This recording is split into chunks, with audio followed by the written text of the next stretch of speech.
Star Wars The Rise of Skywalker is now just 115 days away from its official release by writer and director J.J. Abrams and Chris Terrio, as well as creator George Lucas. This is Mike Zero. Make sure to subscribe if you're new to the channel for future Star Wars content. Now, today was a big day for Star Wars fans, as everybody around the world was able to see exactly what Good Morning America was able to provide, and that was the footage that was shown over at D23 for The Rise of Skywalker, giving fans a better look at Rey, Kylo Ren, and even dialogue of Palpatine, as well as Dark Rey. Now, on top of all of this, these past couple of weeks or so, we've been learning a whole lot more about this film, and when it all comes down to the teaser trailer 2 of The Rise of Skywalker, this is where things begin to get very intense for Episode 9.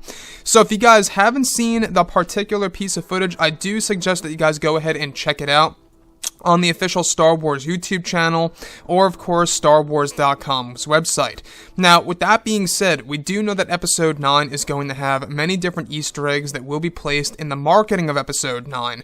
Specifically, in this teaser trailer, we have something that is very much of great interest, involving the new super weapon in The Rise of Skywalker that is said to be connected to the Death Star 3, which was actually an incomplete project by Darth Sidious before his demise in Return of the Jedi. So if you guys go ahead and check out the teaser trailer here, you will realize that there is, of course, a super weapon actually blasting a beam of energy down toward the surface of the world of Kijimi. Now, the world of Kijimi is actually said to be a planet over in the Outer Rim territories that's going to take place in the second act of Episode 9 that Rey and her crew travel to, where Rey also learns more about her parentage and her true identity, at least partially, at least. So, in this particular scenario, these new weapons called the First Order Annihilators are actually said to hold Death Star 3 technology. Now, mind you, the actual Death Star in its form as a sphere, as an actual weapon per se, like how you look at the Death Star 1 and 2, is not actually going to be the weapon in and on itself. However, the actual power and components and the actual pieces of the Death Star 3 design were created many decades ago before Palpatine's demise. He actually used that as a failsafe for the Death Star 2 in case it ever exploded, much like what happened with the Death Star 1. So the actual third version of the Death Star was going to be used as a failsafe, and they used that technology in order to implement it into the new First Order Annihilators. Now, there's a lot of talk that the Sith fleet, or the Emperor's fleet in The Rise of Skywalker, is also going to use this technology as well. And it can only make you wonder exactly what's going to happen between the Resistance, the First Order, and of course the return of the Empire.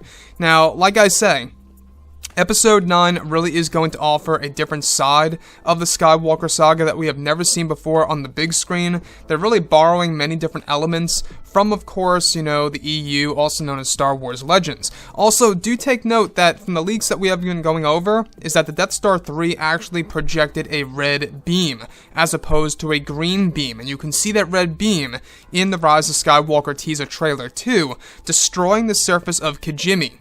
Now, Kijimi is actually said to be the home of course, the character called Zori Bliss, who is going to be portrayed by no other than Kerry Russell. That character is said to be a close friend of Poe Dameron's in The Rise of Skywalker within the Thieves' Tower. So the Thieves' Tower is said to be this large tower full of bounty hunters and smugglers and just pretty much the scum throughout the galaxy that travel there. And there's more to the story than just that. It's almost like a recreation of Maz Kanata's castle, but at the same exact time, it's going to have Jedi and Sith Force lore and stuff like that tied right into it. So, this is what I love about Episode 9. We're getting, new secrets about the Empire. We're getting the return of the Empire. A new fleet that has been in hiding over in the unknown regions. And that's another thing, in case you guys did not know. The unknown regions will be a major part in The Rise of Skywalker. It's going to be a big focus in the second and third acts of this movie. It's exactly where Palpatine's fleet is actually said to be in hiding. And, of course, is now just making their appearance. With, of course, the return of Palpatine taking over the body of the Dark Acolyte through use of his Sith spirit. So like I've always said before in the past, this film does have the big opportunity here to mark itself down as the best film of the sequel trilogy, and quite even possibly as a fan favorite of the Skywalker saga and putting it right up there with Revenge of the Sith, Empire, and even, of course, Return of the Jedi. Now, the last thing I want to go over is, of course, how we have the old Star Destroyers that are also said to have new types of weapons attached to them. So they're not, just the regular ones that we saw in the original trilogy. They do have some modifications to them. But nonetheless, they are the Imperial fleet that actually has been in hiding ever since after the Battle of Jakku and their defeat on that world. So anyways, guys, drop a comment below.